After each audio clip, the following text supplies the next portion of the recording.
दोस्तों, इस दीवार को देखो। इसे सुंदर दिखने के लिए नहीं बनाया गया था। इसे टूरिस्टों हेतु फोटो खिंचवाने के लिए भी नहीं बनाया गया था। ना ही हवा में ड्रोन उड़ाकर इस दीवार के बेहतरीन वीडियोज़ निकालने के लिए इसे बनाया गया था। इस दीवार को बनाने का एक ही कारण था, डर। 21,000 किलोमीटर तक फैली ये दीवार अपने आप में अजूबा इसलिए बन जाती है क्योंकि हमारी पृथ्वी की संपूर्ण परिधि ही 40,000 किलोमीटर की है। इसका मतलब है कि यदि इस दीवार को सीधा करके बनाया जाता तो ये आधी पृथ्वी तक फैल चुकी होती। दुश्मन को दूर रखने की ये विशालता बनाना कितना कठिन रहा होगा, हम ना सोच सकते हैं और ना ही जान सकते हैं, लेकिन जानने की कोशिश अवश्य कर सकते हैं। तो आपके लिए अनेकों ऐतिहासिक तथ्यों को इकट्ठा करके मैंने आज का ये वीडियो बनाया है, इसलिए इसे अंत तक अवश्य देखिएगा, क्योंकि आज आप पृथ्वी की सबसे विशाल दीवार के बारे में कुछ अनोखा जानेंगे। आप जान पाएंगे कि ये अद्भुत निर्माण एक भव्य स्मारक है या एक भयानक शमशान। वैसे इसे पुकारा जाता है चीन की महान दीवार। दोस्तों, आपने शायद सुना हो कि चंद्रमा पर खड़े होकर यदि हम पृथ्वी की ओर देखें तो चीन की महान दीवार वो अकेली ऐसी मानव निर्मित इकाई है जो हमें चंद्रमा से भी दिख जाती है। हालांकि ये दावा केवल एक अफवाह के अतिरिक्त और कुछ नहीं है। चीन की महान दीवार को चंद्रमा से नहीं देखा जा सकता। हाँ, लेकिन पृथ्वी के लो अर्थ ऑर्बिट, जहाँ हमारे मौसम एवं GPS संबंधित अधिकांश अंतरिक्ष यान चक्कर काटते हैं, से चीन की महान दीवार को देखा जा सकता है। और ये भी अपने आप में अनोखी बात है। वास्तव में इंसानों ने इस दीवार के रूप में एक अनोखा चमत्कार ही कर दिखाया है, लेकिन इस चमत्कार के पीछे लाखों लोगों की सिसकियां दफन हैं। वो लोग जो इस दीवार को बनाते हुए दम तोड़ गए। जिन लोगों को जबरन यहाँ निर्माण के लिए लाया गया था वो जानते थे कि वो फिर से कभी अपने परिवार से दोबारा नहीं मिलने वाले, परंतु वो बेबस मजदूर राजा के आदेश के आगे और कर भी क्या सकते थे। उन्हें अपने राजा का डर हर हाल में दूर करना था। वो राजा जो अंधेरे और क्षितिज के पार छुपे दुश्मनों के डर से कांपता रहता था। सदियों तक उत्तर चीन पर हमले होते रहे। अचानक घुड़सवार सभी गांव एवं नगरों में घुस जाते। ये तेज घुड़सवार एकदम से दिखने और हवा में गायब होने की कला में माहिर थे। वो सिर्फ चोरी के ही नहीं बल्कि खून खराबे के आदी थे। लोगों का अनाज चोरी करने के बाद पूरे के पूरे गांव में आग लगा दी जाती। पुरुषों का कत्ल तो महिलाओं के साथ जबरन संबंध बनाए जाते। सिर्फ साधारण इंसानों पर ही नहीं, बड़ी संख्या में आए वो घुड़सवार राजाओं के किलों पर भी हमला करते और परिणाम उन किलों में भी वही होते, हत्या, बलात्कार, लूट और आग। फिर 247 ईसा पूर्व में एक नया राजा सत्ता में आता है जिसे चीन का पहला सम्राट भी कहा गया है। इनका नाम था किन शी हुआंग। शी हुआंग ने पहली बार महान दीवार बनाने का सपना देखा ताकि वो समस्त चीन की रक्षा कर सके, लेकिन इस निर्माण के लिए उन्हें अन्य राजाओं से भी सहयोग और अनुमति की आवश्यकता थी।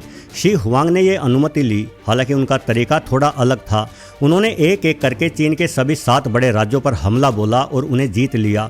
यानी अब चीन का अधिकांश हिस्सा शी हुआंग के कब्जे में था। वो राजाओं के राजा यानी महाराजा या कहिए सम्राट बन गए थे। लेकिन सम्राट बनने के बावजूद भी शी हुआंग का डर दूर नहीं हुआ। उत्तर के हमलावर कबीले बड़े ही मजबूत थे जो सम्राट को उसकी औकात दिखा सकते थे। अब उन्हीं कबीलों को रोकना था, जिसके लिए ईसा पूर्व 221 यानी आज से लगभग 2246 वर्ष पहले शी हुआंग की असुरक्षा और शक्ति का प्रदर्शन एक महान दीवार के रूप में शुरू हो गया। सम्राट को मौत से बहुत डर लगता था। इस डर ने एक ऐसे आदेश को जन्म दिया जिसने चीन की कई पीढ़ियों को तबाह कर दिया। सम्राट के लिए उसकी प्रजा यानी इंसान नहीं बल्कि दीवार बनाने के पुर्जे थे। उसने फरमान जारी किया कि साम्राज्य के हर घर से कम एक पुरुष को दीवार बनाने हर हाल में आना ही होगा। ये कोई रोजगार नहीं था बल्कि एक ऐसी सजा थी जिसकी कोई समय सीमा नहीं थी। हजारों मील दूर से लोगों को जंजीरों में बांधकर ऐसे लाया जाता जैसे वो कोई अपराधी हो। घसीटकर लाए गए लोगों में से किसी को नहीं पता था कि वो वापस भी लौट पाएंगे या नहीं। अब वो सब एक बंधुआ मजदूर थे। जब राजा के सिपाही किसी गांव में घुसते और रोते बिलखते बच्चों के सामने उनके पिता को घसीटते हुए ले जाते तो बच्चे आंसू भरी आंखों से सिपाहियों के सामने मिन्नतें करते। पत्नियां अपने पतियों के पैर पकड़कर रोने लगती। बूढ़े माँ बाप अपने बुढ़ापे की लाठी को छीनते हुए पथराई आंखों से देखते। जो पुरुष एक बार दीवार बनाने के काम में चला गया उसके वापस आने की उम्मीद शून्य थी। गांव में सन्नाटा पसर चुका था क्योंकि वहां केवल महिलाएं, बच्चे और बूढ़े ही शेष बचे थे। पुरुषों की यात्रा किसी युद्ध पर जाने के डर से भी हजारों गुना भयानक थी। अक्सर इतिहास में कहा जाता है कि महिलाओं पर बड़े अत्याचार हुए हैं, लेकिन कल्पना कीजिए उन पुरुषों के हालात की जिन्हें जबरन मर जाने तक मजदूरी करवाई बनाई जा रही थी।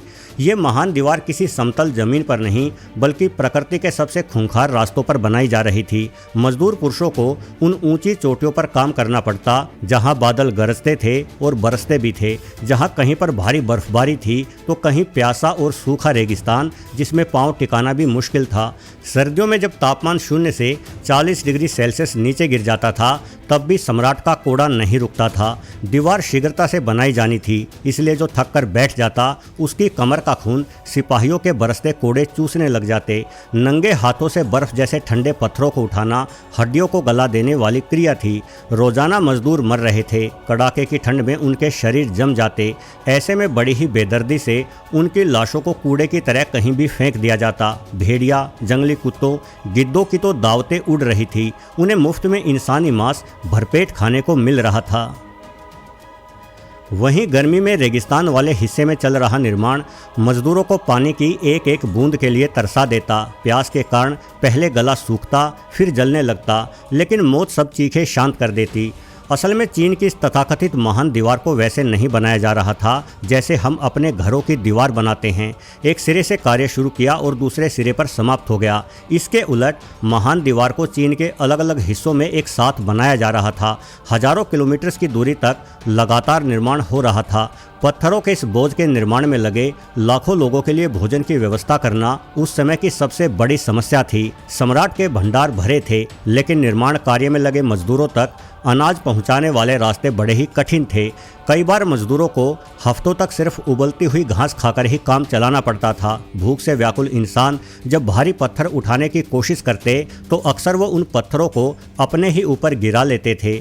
सम्राट के आदेशानुसार कार्य हो रहा था, इसलिए जब कोई मजदूर काम करते हुए गिर जाता तो पहरेदार उसे सहारा देने की बजाय उसे कोड़ों से मारा करते थे ताकि वो मजदूर खड़ा हो और दोबारा काम पर लग सके। असल में आदेश ये था कि किसी भी सूरत में काम की रफ्तार कम नहीं होनी चाहिए, चाहे इसके लिए कितनी भी जानें क्यों न जाएं। अगर कोई मजदूर थोड़ी देर सुस्ताने बैठ जाता तो उसकी पीठ पर चमड़े के कोड़े तब तक बरसाए जाते जब तक कि मांस फटकर बाहर नहीं निकल आता। सम्राट ने इन लोगों को आश्वासन दिया कि ये दीवार उन्हीं के गांव एवं परिवार की सुरक्षा हेतु बन रही है ताकि लुटेरे सामान्य जन को लूट न पाए। परंतु लुटेरों से भी हजारों गुना अधिक तकलीफ तो इस महान दीवार का निर्माण सामान्य जन को दे रहा था। कुछ ऐसे भी ऐतिहासिक दस्तावेज मिलते हैं जिनके अनुसार कई बार तो खुद के मनोरंजन के लिए पहरेदार मजदूरों को आपस में लड़ाते थे या उन्हें गहरी खाइयों में धकेल देते थे। यानी ये दीवार का कार्य कोई निर्माण स्थल नहीं बल्कि एक यातना शिविर था जहां इंसानों की कीमत एक ईंट से भी कम थी। उनकी चीखें पहाड़ों की गूंज में दब जाती थी और सुनने वाला कोई नहीं था। चीन की महान दीवार इंजीनियरिंग का एक अद्भुत चमत्कार है। जानलेवा ऊंचाइयों एवं दुर्गम पहाड़ियों पर भारी पत्थरों को बिना किसी मशीन के पहुंचाना एक असंभव सा कार्य प्रतीत होता है। बड़े पत्थरों को रस्सियों के जरिए इंसानों यानी मजदूरों द्वारा खींचा जाता। अगर एक भी रस्सी टूटती तो नीचे खड़े दर्जनों मजदूर कुचलकर मारे जाते। पहाड़ों को काटकर रास्ता बनाना और फिर वहां नींव डालकर निर्माण शुरू करना मौत के साथ लुका छुपी खेलने जैसा ही मामला था। उन दिनों अनेकों महामारियां फैली रहती थी, चिकित्सा की सुविधा शून्य थी। मलेरिया, पेचिश और संक्रमण की वजह से हजारों लोग एक साथ बीमार पड़ जाते थे। छुआछूत की बीमारी फैलने के डर से कई बीमार मजदूरों को जिंदा ही जमीन में गाड़ दिया जाता या उन्हें पहाड़ों से नीचे फेंक दिया जाता।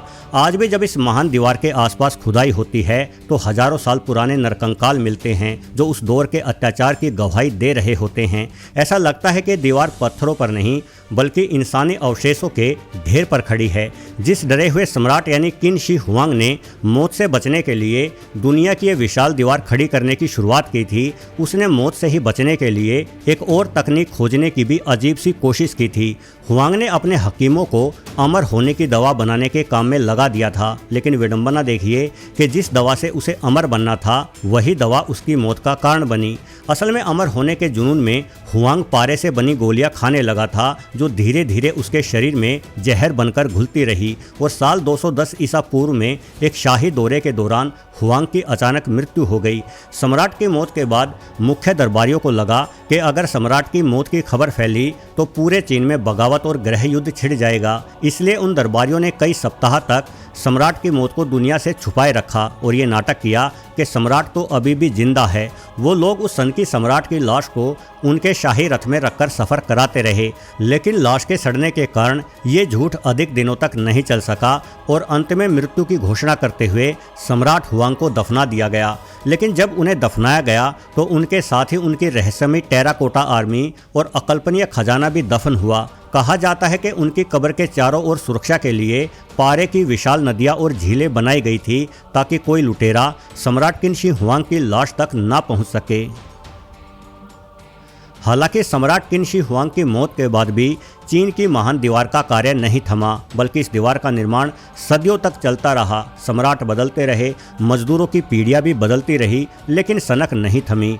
असल में लुटेरे भी समय के साथ नहीं रुके थे। पहले कबीलाई हमलों से खतरा था, फिर मंगोलों के आक्रमण शुरू हो गए।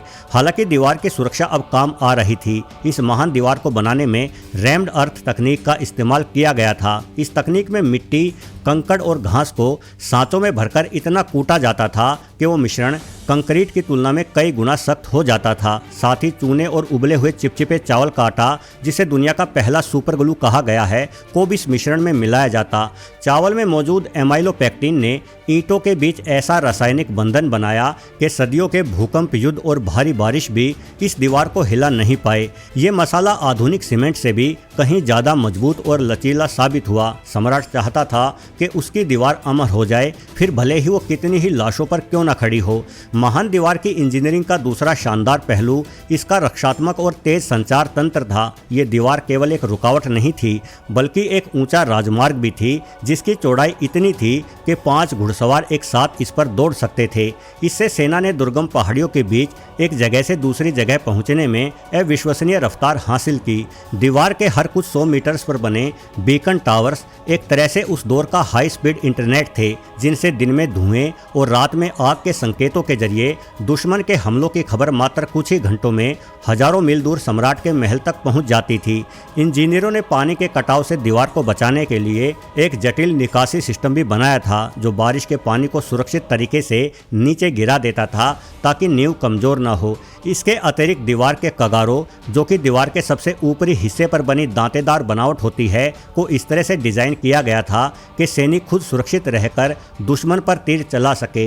यानी ये पूरी दीवार एक जीवित मशीन की तरह कार्य करती थी, जो अपने समय की इंजीनियरिंग प्रकाष्ठा थी। वैसे ऐसा भी नहीं है कि चीन की ये महान दीवार, जिसने लाखों लोगों का लहू पिया है, ने चीन को अभेद्य बना दिया था। इतिहास गवाह है कि जब भी महान आक्रमणकारी आए, चाहे वो चंगेज खान हो या मंचू, उन्होंने या तो दीवार के रक्षकों को रिश्वत देकर खुद के लिए रास्ता बनाया, या दीवार के टूटे हुए हिस्सों से भीतर घुस गए।